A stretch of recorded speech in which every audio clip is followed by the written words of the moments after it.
Welcome back students.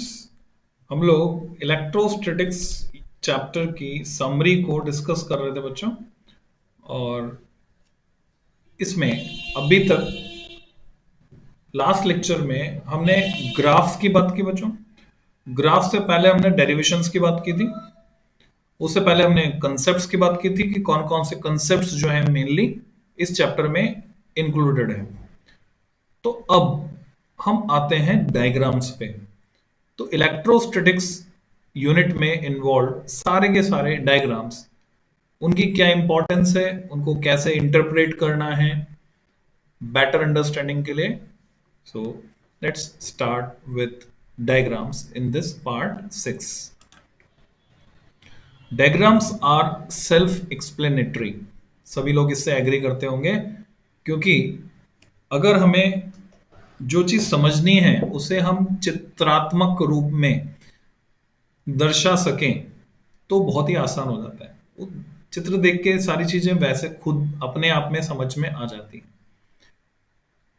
और जो check कर रहा है, कॉपी चेक कर रहा है, board examination point of view से बात करें, जो कॉपी चेक कर रहा है, डायग्राम्स की इंपॉर्टेंस बढ़ जाती है बोर्ड में। कंपटीशन में डायग्राम्स आर इंपॉर्टेंट बट उतने इंपॉर्टेंट नहीं है। कंपटीशन में आपकी अंडरस्टैंडिंग प्रॉपर बने उसके लिए डायग्राम्स इंपॉर्टेंट है। जैसे आप किसी क्वेश्चन में दी हुई सिचुएशन को विजुलाइज कर पाते हैं, जो कि आपको मदद लेनी पड़ती है डायग्राम की, तो आपके लिए काम आसान हो जाता है। Diagrams are direct source of marks. बच्चों ये स्टेटमेंट फिर से बोर्ड के लिए है। डायरेक्ट सोर्स ऑफ मार्क्स कैसे? बोर्ड की कॉपी जब आपकी चेक होती है तो लिखा क्या है आपने, कैसी राइटिंग में लिखा है, वो पढ़ना हो सकता है एग्जामिनर के लिए बड़ा मुश्किल हो, आसान हो, राइटिंग पर डिपेंड करेगा। दूसरी बात, आप देखेंगे कि आप कोई पत्रिका, मैगजीन के पेज पलट रहे हैं तो डायग्राम्स पे आपकी नज़र तुरंत जाती है, और डायग्राम्स में जो इन्फॉर्मेशन है वो माइंड में स्टोर भी हो जाती है इजीली। पर जो लिखा हुआ है उसके लिए एफर्ट करना पड़ता है, और मानव तो स्वभाव से ही आलसी है। तो आप समझ गए होंगे मैं क्या कहना चाह रहा हूँ। डायग्राम्स जो है हैंडी हैं। फॉर एग्जाम्पल, मैंने किसी का फोटो आपको दिखाया, पूछा क्या ऐसे जानते हो, आप तुरंत जवाब दे सकते हो हाँ या ना। पर मैंने किसी का डिस्क्रिप्शन दिया, ऐसा दिखता है, ऐसा चलता है, तो जो आपका जवाब है वो तुरंत नहीं आएगा एक तो, और जो आप बताओगे कि हाँ आपने आइडेंटिफाई किया नहीं किया, उसमें डाउट रहेगा, डाउटफुल रहेगा। पर डायग्राम में एकदम क्लियरिटी है। तो diagrams are direct source of marks. Examiner देखते ही अगर आपने डायग्राम सही बनाया आपको मार्क्स दे देता है। क्या पास में उसके क्या लिखा हुआ है वो नहीं पढ़ता, कोई भी नहीं पढ़ता। तो आप समझ गए होंगे मैं क्या कहना चाह रहा हूँ। Always do labelling in A diagram. Diagram must be labelled. कौन सा पोर्शन क्या है आपको क्लियरिटी होनी चाहिए। आप लेबलिंग तभी कर सकते हैं जब आपको क्लियरिटी है। A derivation is incomplete without an appropriate diagram. जहां तक हो सके हर डेरिवेशन में डायग्राम जरूर बनाएं। जो भी पॉसिबल हो वो डायग्राम वहां पर जरूर बनाएं। Diagrams are fast in processing. तो हम समझते हैं कि हाँ इस बात को, कि फोटो देखकर डिटेल्स पे जाना। मान लो कोई प्रोग्राम कभी कहीं हुआ था, आपके बर्थडे की बात कर लेते हैं, लास्ट बर्थडे। अगर लास्ट बर्थडे से रिलेटेड कोई डिटेल है, बात है, आपके फ्रेंड्स आपको याद दिलाने की कोशिश कर रहे हैं, या आपके पेरेंट्स आपको याद दिलाने को, देखो ऐसे हुआ था, वो मिठाई बनी थी, मेमोरी में एकदम से नहीं आता। पर अगर आपको एक बर्थडे की फोटो दिखा दी जाए जिसमें वो पर्टिकुलर मिठाई आप खा रहे हैं या कौन कौन आपके बर्थडे में आया था, फोटो देखते ही सब कुछ रिकॉल हो जाता है। So this is power of diagram. तो डायग्राम के लिए हमें एक्स्ट्रा एफर्ट्स करने होंगे। लेट्स सी इलेक्ट्रोस्टैटिक्स यूनिट में कौन कौन से डायग्राम्स इन्वॉल्व हैं। देखिए, देखते ही पता चल रहा है, like charges repel, unlike charges attract each other. तो ये डायग्राम की पावर है। इलेक्ट्रोस्कोप मेमोरी में सेट हो गया, डायग्राम जाकर ये दिमाग में फोटो छप गई। हाँ, इलेक्ट्रोस्कोप में दो लीव्स होती हैं जो कि जितनी ज्यादा डाइवर्ज होंगी अमाउंट ऑफ चार्ज उतना ज्यादा होगा। इंडक्शन, जब हम डायग्राम देखते हैं, दो कंडक्टर की मदद से इंडक्शन के इफेक्ट को परमानेंट कैसे किया जा सकता है, और अर्थ की मदद से इंडक्शन के इफेक्ट को परमानेंट कैसे किया जा सकता है, डायग्राम्स की मदद से हम step by step A B C D E step by step process से पूरा समझ सकते हैं।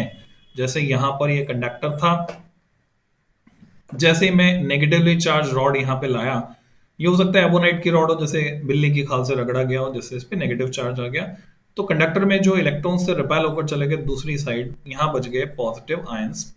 अगली स्टेप में यहाँ जाते हैं हम, अर्थ से कनेक्ट कर दिया हमने इसको, तो ये जो इलेक्ट्रॉन्स रिपेल होकर दूर गए थे ये अर्थ में चले जाएंगे, ग्राउंडिंग हो गई। अर्थ में चले गए तो नेगेटिव चार्ज खत्म हो गया, अब खाली पॉजिटिव बचा। इसको बोलेंगे बाउंड चार्ज, क्योंकि ये नेगेटिव के अट्रैक्शन में बंधा हुआ है। जबकि ये जो इलेक्ट्रॉन से ये अर्थ में चले गए रिपेल होकर, तो इनको बोलेंगे free charge, these are free to move. अगली स्टेप में आपने देखा अर्थ से डिस्कनेक्ट कर दिया हमने फिगर डी में, तो अब जैसे ही मैं रॉड को दूर ले जाऊंगा, ये जो एक तरफ इकट्ठा था चार्ज वो यूनिफॉर्मली डिस्ट्रीब्यूट हो जाएगा पूरे कंडक्टर पर। तो इस तरह से देखा हमने इंडक्शन प्रोसेस में इंड्यूसिंग बॉडी यानी इस रॉड ने कोई भी चार्ज लूज नहीं किया, जबकि इस कंडक्टर ने जो कि न्यूट्रल था, फाइनली ये अपोजिट नेचर का चार्ज इसके ऊपर इंड्यूस हो गया। और बच्चों इसके लिए फॉर्मूला होता है, अगर मैं आपको याद दिला दूं, इंडक्शन का formula induce charge Q dash equal to minus Q times bracket में 1 माइनस 1 अपॉन कैपिटल के, जहां पर कैपिटल के होता है डाइलेक्ट्रिक कांस्टेंट। सो ये हमने डायग्राम से सीखा। यहां देखें, ये कूलम्स लॉ को वेक्टर फॉर्म में रिप्रेजेंट किया गया। तो यह सबस्क्रिप्ट लगाकर हम रिप्रेजेंट करते हैं कि वो वेक्टर किधर से किस तरफ डायरेक्टेड है।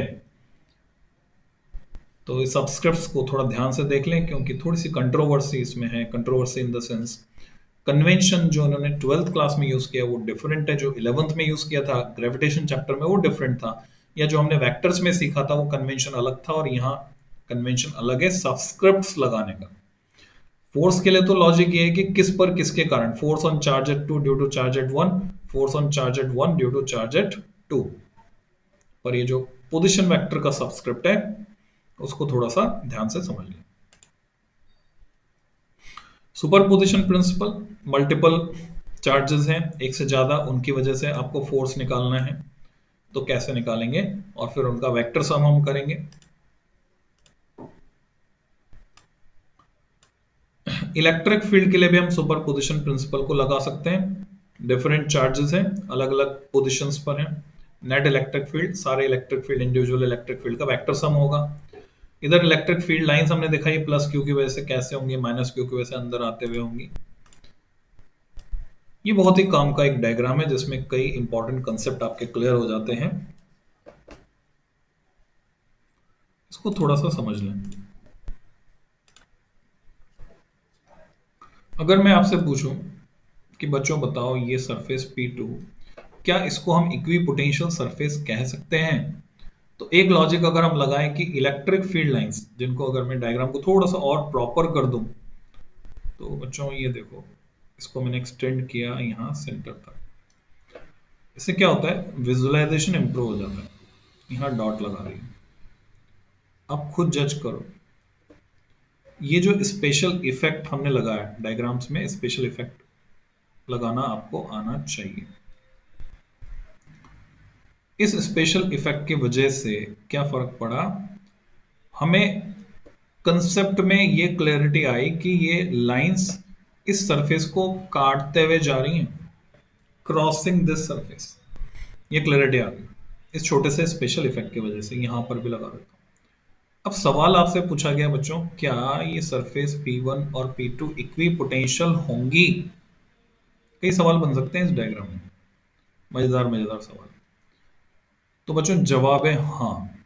एक तो कंसेप्ट है कि लाइंस जिस भी सरफेस के परपेंडिकुलर होती हैं, इलेक्ट्रिक फील्ड जिस सरफेस के परपेंडिकुलर होता है वो इक्वी पोटेंशियल होता है। दूसरा ये कि मैं अगर इस पैच को, सर्कुलर पैच को, इस स्फीयर का एक पार्ट बोलूं, जैसे एक फुटबॉल है और ये फुटबॉल का एक पैच है, तो आप इजीली समझ सकते हो कि इस सरफेस पर जो ब्लू कलर से दिखाई है, लाई करने वाला हर पॉइंट इक्विडिस्टेंट होगा चार्ज क्यू से, क्योंकि वो रेडियस के बराबर दूरी पर होगा। इक्विडिस्टेंट होगा तो सबका पोटेंशियल सेम होगा। सो P2 is an equipotential surface, P1 is also an equipotential surface. P1 का जो पोटेंशियल है, जिसको मैं अगर दिखाऊं V सबस्क्रिप्ट P1 से, it will be greater than VP2, अगर Q पॉजिटिव है नेचर में, जैसा कि दिख रहा है,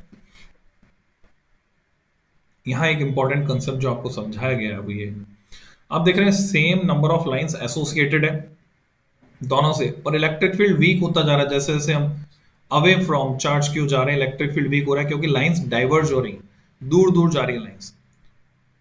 अगर मैं ये कहूं कि P1 और P2 के बीच की डिस्टेंस स्मॉल d है, और मैं एक और सरफेस यहां पर इमेजिन करूं P3, और P3 की डिस्टेंस P2 से d हो, तो क्या आप ये कह सकते हैं कि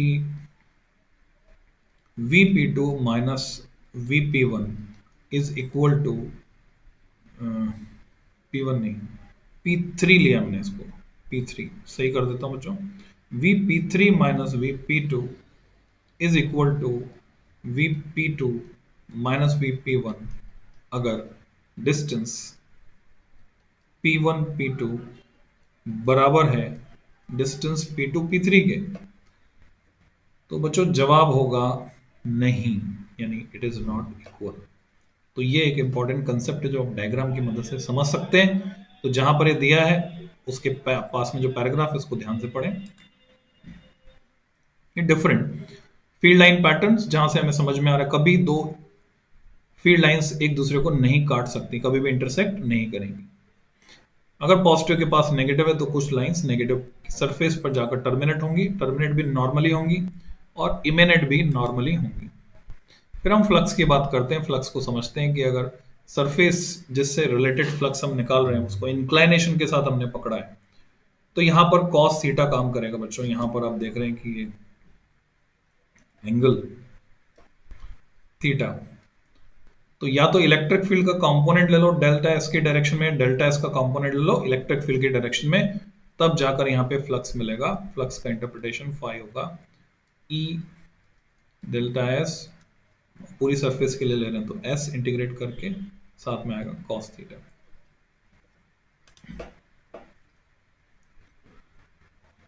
गॉस लॉ को समझने के लिए डायग्राम में, फ्लक्स को समझने के लिए डायग्राम में, convention for defining normal, normal को डिस्क्राइब करने के लिए है। 11th क्लास तक हम बोलते हैं एरिया इज स्केलर, 12th में आते हैं एरिया वेक्टर बताते हैं हम। तो वेक्टर एरिया की डायरेक्शन किधर ली जाएगी, अगर वो कर्व सरफेस है तो कॉन्वेक्स साइड से बाहर की तरफ, अगर वो प्लेन सरफेस है तो हमारी अपनी कन्वीनियंस हम देखेंगे कि अंदर लेने पर हमारे लिए काम आसान हो रहा है, समझना आसान हो रहा है, बाहर की तरफ लेने पर आसान हो रहा है। यहां इलेक्ट्रिक फील्ड दिखाया गया है डाइपोल का, किसी पॉइंट पर on the axis, point A पर, पॉइंट बी इलेक्ट्रिक फील्ड यहां पर किधर होगा, कैसे होगा, इक्वेटोरियल प्लेन में इलेक्ट्रिक फील्ड की डायरेक्शन किधर होगी। तो डायग्राम बनाकर हम क्लियरली समझ पाते हैं इसको। इसके लिए हम इमेजिन करते हैं कि जिस पॉइंट पर इलेक्ट्रिक फील्ड निकालना है वहां एक टेस्ट चार्ज पड़ा है +1, और उस पर जिधर फोर्स लगेगा उधर ही लगेगा। यूनिफॉर्म इलेक्ट्रिक फील्ड में डाइपोल को रख दिया जाए तो टॉर्क एक्सपीरियंस करता है, दो टॉर्क मिलकर कपल बनाते हैं। डायरेक्शन जो है वो डायग्राम से यहाँ पे क्लियर हो रही है कि इंक्रीजिंग फील्ड की डायरेक्शन में डायरेक्शन ऑफ नेट फोर्स होगा अगर नॉन यूनिफॉर्म इलेक्ट्रिक फील्ड में रखें, और यूनिफॉर्म में रखें तो कब इलेक्ट्रिक फील्ड और P पैरेलल होगा और कब इलेक्ट्रिक फील्ड और P एंटी पैरेलल होगा। ये क्लैरिटी के साथ डायग्राम की मदद से यहाँ पे समझाया गया। ये डायरेक्शन आपसे पूछी जाती है बोर्ड एग्जाम में भी, कंपटीशन में भी। तो E और P की डायरेक्शन को रिलेट करके इक्विलिब्रियम को डिस्कस करना आपको आना चाहिए, कब स्टेबल इक्विलिब्रियम होगा, कब अनस्टेबल इक्विलिब्रियम होगा। तीन तरह के charge distribution, linear line charge distribution, surface charge distribution and volume charge distribution, तीनों तरह के चार्ज डिस्ट्रीब्यूशन यहाँ पे दिखाए हैं। और फ्लक्स थ्रू ए स्फीयर, इस डायग्राम की मदद से हम गॉस लॉ को प्रूव कर सकते हैं। यहां क्लियर होगा कि अगर इलेक्ट्रिक फील्ड यूनिफॉर्म है तो जितना फील्ड लाइंस एंटर करेंगी उतनी एग्जिट कर जाएंगी, तो net flux associated with this cylinder वो जीरो हो जाएगा। हाँ, अगर इसके अंदर भी कोई चार्ज कंटेंट होगा तो उसका कंट्रीब्यूशन अलग से आएगा, और फिर उसको हम गॉस लॉ लगाकर बच्चों कैलकुलेट कर सकते हैं यहाँ पे कि कितना चार्ज इसके अंदर इनबिल्ट है। ये गॉस लॉ की फर्स्ट एप्लीकेशन से रिलेटेड दो डायग्राम है। पहला डायग्राम डायरेक्शन निकालने के लिए बनाया जाता है, दूसरा डायग्राम जो हम बनाते हैं वो हम बनाते हैं मैग्नीट्यूड निकालने के लिए। तो इसमें अगर डायग्राम में मैं डिटेल आपको बताऊं, तो सर्कुलर एंड सरफेसेस पर अगर मैं एरिया एलिमेंट लेता हूं, तो डी ए की डायरेक्शन और इलेक्ट्रिक फील्ड की डायरेक्शन 90 डिग्री एंगल बनाने की वजह से E dot D A for circular and surfaces, किनारे की, जैसे ढोलक में किनारे की दो सरफेसेस होती हैं, ये जीरो हो जाता है। तो सर्कुलर एंड सरफेस की वजह से कोई भी फ्लक्स कंट्रीब्यूशन नहीं मिलेगा, because this angle is 90 degree. पर सर्कुलर एंड सरफेस पर अगर हम लेते हैं, तो डी ए और E both are directed along same direction, तो उनके बीच एंगल जीरो होने से ये फ्लक्स मिलता है हमको maximum. Infinite sheet of charge की वजह से इलेक्ट्रिक फील्ड अगर आपको निकालना है, तो ये उसके लिए डायग्राम है। हम पैरेललोपाइप्ड लेने की बजाय सिलेंडर भी ले सकते हैं, सिलेंड्रिकल सरफेस लेकर भी इसको हम सॉल्व कर सकते हैं। थर्ड एप्लीकेशन है गॉस लॉ की, इसको हम बोलते हैं shell, uniformly charge hollow conducting sphere. बाहर इलेक्ट्रिक फील्ड निकालना है तो गॉसियन सरफेस पॉइंट पी से होकर जानी चाहिए, अंदर निकालना है तो गॉसियन सरफेस अंदर से जाएगी, जिसके अंदर कोई भी चार्ज कंटेंट नहीं है, तो इलेक्ट्रिक फील्ड इंटेंसिटी जीरो होती है इनसाइड इट।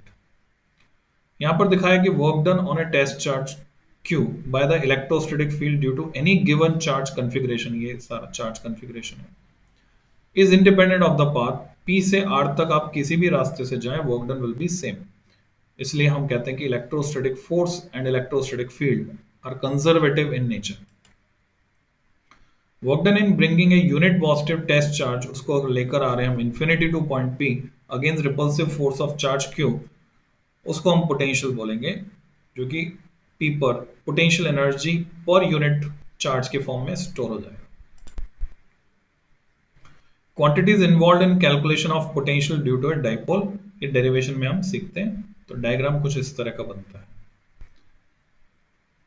अब डायग्राम की डिटेल देखिए। एक तो डायग्राम हम ये बना सकते हैं बच्चों, इसको एक और तरह से बनाया जा सकता है। तो मैं इसमें बनाने की बजाय आपको बोर्ड पर बनाकर दिखा देता हूं कि एक तो ये कंसेप्ट हो गया जो एनसीईआरटी में दिया हुआ है, ये लगा सकते हैं आप इस डेरिवेशन में। डायग्राम की पावर को आपको समझना है, तो डायग्राम को मैं एक्सप्लेन कर देता हूं बच्चों। देखिए, ये हमारे पास इलेक्ट्रिक डाइपोल है, जिसमें मैंने दिखाया प्लस क्यू पहला पोल, फिर मैंने दिखाया, डायग्राम में एक लॉजिकल सीक्वेंस होता है। अगर हम उस लॉजिकल सीक्वेंस को फॉलो करते हैं तो डायग्राम को रटना नहीं पड़ता, डायग्राम हमें याद ऐसे ही हो जाता है, मेमोरी में स्टोर हो जाता है। तो लॉजिकल सीक्वेंस क्या, डाइपोल बनाएंगे सबसे पहले, फिर डाइपोल का सेंटर मार्क करेंगे। Suppose centre of the dipole is O। अब हम क्या करेंगे, वो जो पॉइंट है, पॉइंट P, जहां हमें इलेक्ट्रिक फील्ड इंटेंसिटी निकालनी है बिकॉज ऑफ डाइपोल AB, तो उसको मैं लोकेट करूंगा। तो बच्चों पॉइंट P जो है वो काफी दूर है, डिस्टेंस R जो है पॉइंट P की, देखिए डायग्राम से क्लैरिटी आएगी। ये जो डिस्टेंस है AB, ये बहुत ही कम है, this is of order of angstrom unit, R is of order of centimetre और मीटर। तो पॉइंट P पर आपको पोटेंशियल निकालना है, पोटेंशियल होता है KQ बाय R। तो प्लस Q से P की डिस्टेंस आपको पता होनी चाहिए, और उसके लिए मैंने क्या किया, PA को ज्वाइन किया। P से B की डिस्टेंस आपको पता होनी चाहिए, माइनस Q से, उसको मैंने ज्वाइन किया, माना कि ये दूरी है R1, माना कि ये दूरी है R2। अब डायग्राम में क्लैरिटी के लिए कुछ मार्किंग्स में यहाँ पे लगाता हूँ बच्चों, जैसे इस डिस्टेंस को मैंने मान लिया L, O से A तक, और मैंने इसको ऊपर लिखा जानबूझकर, क्यों, अभी आपको समझ में आएगा। जब भी हम डायग्राम को पहली बार बनाते हैं, फिर दूसरी बार बनाते हैं, सक्सेसिव जितनी बार भी बनाएंगे, हमें काम करना चाहिए उसकी क्लैरिटी के लिए, कि अगली बार उससे और ज्यादा बेहतर हम बना सके। This distance is also L, so total distance AB is 2L and L is negligible, जो assumption हम लगाते हैं compared to R. So here L and R, and this angle is also given to us. This angle is theta. तो अब एक तरीका ये है कि हम जब पोटेंशियल निकाल रहे हैं जो कि होगा K Q upon R one positive में minus K Q upon R two negative में, नेगेटिव चार्ज की वजह से नेगेटिव पोटेंशियल और पॉजिटिव की वजह से। अब R one R two given नहीं है, these are not given to us, तो हम क्या करते हैं डायग्राम में मॉडिफिकेशन करते हैं, पीओ को प्रोड्यूस करते हैं आगे, इसको एक्सटेंड करके ए से इस पे एक परपेंडिकुलर ड्रॉप करते हैं, परपेंडिकुलर के फुट को मैंने एम से दिखाया। अब डायग्राम आपने ऐसे बनाया है तो क्लैरिटी आएगी, पर अगर डायग्राम आपने ऐसे बनाया है तो अब आप समझ लीजिए कि क्या प्रॉब्लम होने वाली है। यहां पर थोड़ा सा ये अनक्लियर रहेगा, डिस्टेंस आर जब बहुत ज्यादा होगी तो हम समझ पाएंगे कि ये वाला जो एंगल है इतना छोटा है, यहां पर नहीं लगेगा छोटा है, ये वाला एंगल इतना छोटा है आधा डिग्री या 0.25 डिग्री की ये जो राइट एंगल ट्राइंगल है ए एम पी, इसको आप आइसोसेलस मान सकते हैं, बिकॉज ये 90 डिग्री होगा, ये 0.5 डिग्री होगा, तो इधर जो बचा एंगल वो 89.5 होगा। 89.5 एंड 90 आर ऑलमोस्ट सेम, तो हम क्या लिख पाएंगे बच्चों, आर वन को लिख पाएंगे आर प्लस ओ एम, और ये थीटा है तो वर्टिकली अपोजिट ये भी थीटा, तो ओ एम यहाँ पर मिल रहा है हमें एल कॉस थीटा, तो मैं आर वन को लिख पाऊंगा R plus L cos theta. तो डायग्राम की मदद से अब देखें डेरिवेशन आसान हो जाएगा। इसी तरह से मैं आर टू की वैल्यू निकालने के लिए बी से एक परपेंडिकुलर ड्रॉप करूंगा इस पे, माना कि ये फुट है एन, तो मैं कह पाऊंगा आर टू किसके बराबर होगा, आर टू बराबर होगा आर माइनस ओ एन। तो आप समझ गए होंगे डायग्राम की मदद से आसान हो गया, ओ एन भी इस ट्राइंगल में निकालेंगे तो एल कॉस थीटा है। So this is power of diagram. Let's get back. तो ये हमने देखा potential at a point due to a system of charges is the sum of potentials due to individual charges. Potential बच्चों scalar quantity है तो हम क्या करते हैं स्केलर सम कर देते हैं उसका। Equipotential surfaces uniform electric field की वजह से, और ये किसी पॉइंट चार्ज की वजह से इक्विपोटेंशियल सरफेसेस कैसे दिखेंगे, ऐसे दिखेंगे। पॉजिटिव और नेगेटिव पास पास रखें तो इक्विपोटेंशियल सरफेस ऐसे दिखेंगी, पॉजिटिव पॉजिटिव पास पास रखें इक्विपोटेंशियल सरफेसेस ऐसे दिखेंगी। ये डायग्राम भी बड़ा काम का है जब हम रिलेशन एस्टेब्लिश करते हैं ई और वी के बीच, तो ये डायग्राम काम आएगा। Potential energy of a dipole in a uniform electric field, तो डाइपोल को हमें दिखाना है यूनिफॉर्म इलेक्ट्रिक फील्ड में और इसकी पोटेंशियल एनर्जी निकालेंगे। यहां पर गॉसियन सरफेस ये देख रहे हम, गॉसियन सरफेस की जरूरत पड़ती है किसी कंडक्टर के सरफेस पर इलेक्ट्रिक फील्ड निकालना है, तो सिग्मा अपॉन एप्सिलॉन जीरो। यहां देख रहे हैं डायग्राम सारी कहानी खुद ही कह रहा है कि कहां पर इलेक्ट्रिक फील्ड जीरो होगा, कहां पोटेंशियल कांस्टेंट होगा, वगैरह वगैरह। चार्ज डेंसिटी के बारे में पता चल रहा है कि चार्ज डेंसिटी कहां ज्यादा होगी कहां कम होगी, नेगेटिव पॉजिटिव। तो किसी भी चैप्टर की प्रॉपर अंडरस्टैंडिंग के लिए डायग्राम्स आर पावरफुल टूल्स, तो हमें डायग्राम्स को अच्छे से स्टडी करना चाहिए। ये ऐसे ही बने हुए फोटो नहीं है, इनमें हर एक डिटेल काम की है। अंदर देखो क्या क्या लिखा हुआ है, बाहर का electric field external E0, internal electric field उसके अपोजिट डायरेक्शन में कंडक्टर में दोनों मिलकर जीरो हो गया, यानी कंडक्टर के अंदर इलेक्ट्रिक फील्ड जीरो क्यों हो जाता है, क्योंकि चार्जेस इंड्यूस होकर जो नया कॉन्फ़िगरेशन बनाते हैं उसकी वजह से एक काउंटर एक्ट करने वाला इलेक्ट्रिक फील्ड उसके अंदर डेवलप हो जाता है, जबकि डाइलेक्ट्रिक में ये काउंटर एक्ट करने वाला इलेक्ट्रिक फील्ड थोड़ा कमजोर होता है। अब देखो डायग्राम में ध्यान से, यहाँ ये नीले एरो दोनों सेम साइज के हैं, पर यहाँ पर ये जो एरो हैं E0 एक्सटर्नल वाला बड़ा है, इंटरनल वाला छोटा है, इसलिए नेट इलेक्ट्रिक फील्ड जीरो नहीं हुआ, यानी कुछ बच जाएगा।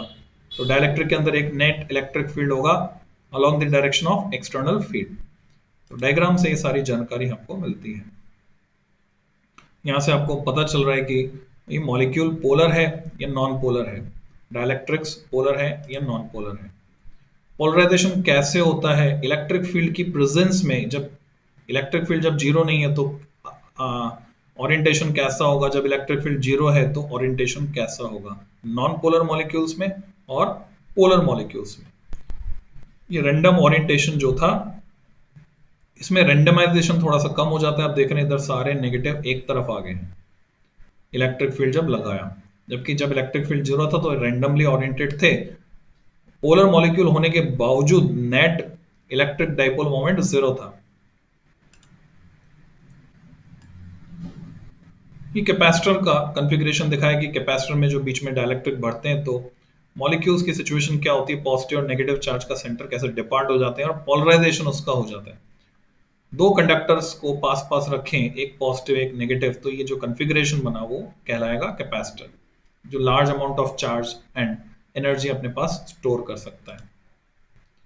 तो बच्चों ये हमने अलग अलग तरह के डायग्राम्स को स्टडी किया। ये parallel plate capacitor, parallel plate capacitor अपने अंदर एनर्जी स्टोर करता है, तो पहले चार्ज स्टोर करेगा। एनर्जी चार्ज कहाँ स्टोर करेगा? On inner surface of the conducting plates. Diagram से पता चल रहा है हमको।